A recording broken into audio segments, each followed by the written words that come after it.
And for our final story, we head to Egypt, where the country is hoping to boost tourism after the official opening of the Grand Egyptian Museum. The North African nation is aiming to double the number of visitors to the country by the end of the decade.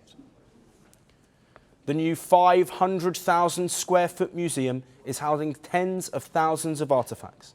Among them is what's being billed as the complete collection of treasures from the boy king Tutankhamun.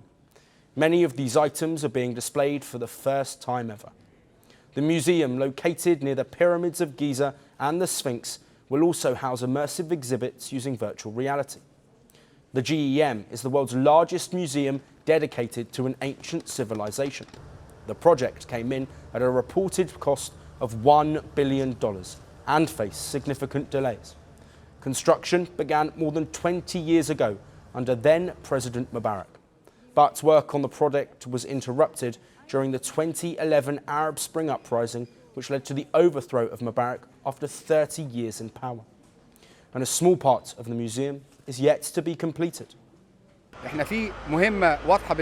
We have a clear mission and target, which is to complete the engineering and archaeological aspects of the project. There is no doubt that the coronavirus has had an impact, but it has impacted the number of workers and number of foreign specialists on site. There are 65 local and international companies that are working on completing the 4% remainder of the project. Out of these 65 companies, 11 have left.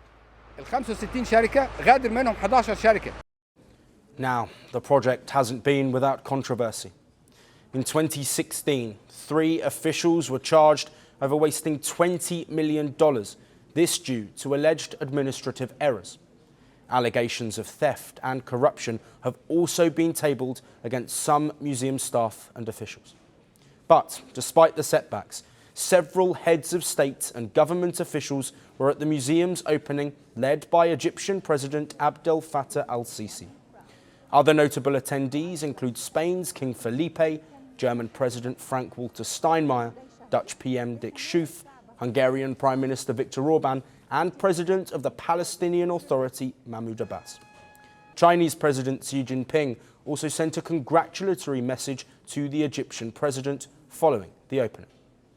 Last year, Egypt drew 15.7 million visitors who spent a record $15 billion, according to local figures. Officials are aiming to draft in an extra 7 million annual visitors through the Grand Egyptian Museum alone. And some tourism experts agree. وعدد الليالي السياحية في expectation إنها تزيد يعني The number of overnight stays by tourists is expected to increase. The average of 2.4 will reach 3.6 to 4 overnight stays, which is the average of overnight stays for the tourist in Egypt. This is going to be a very high rate for the visits of the area of the museum or the Giza area.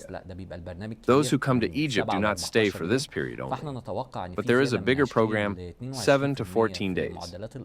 We expect an increase in the percentages of overstay nights, reaching 20 to 22%, and 25% increase in the money spent by the tourist, because the programs which will be carried out will be different.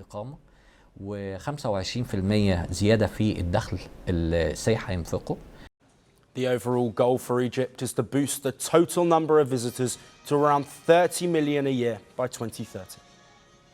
As the Grand Egyptian Museum fully opens for millions of potential visitors, overlooking 2 of the world's most famous historical monuments and decades in the making, Egypt hopes it will shape the future of tourism in the country.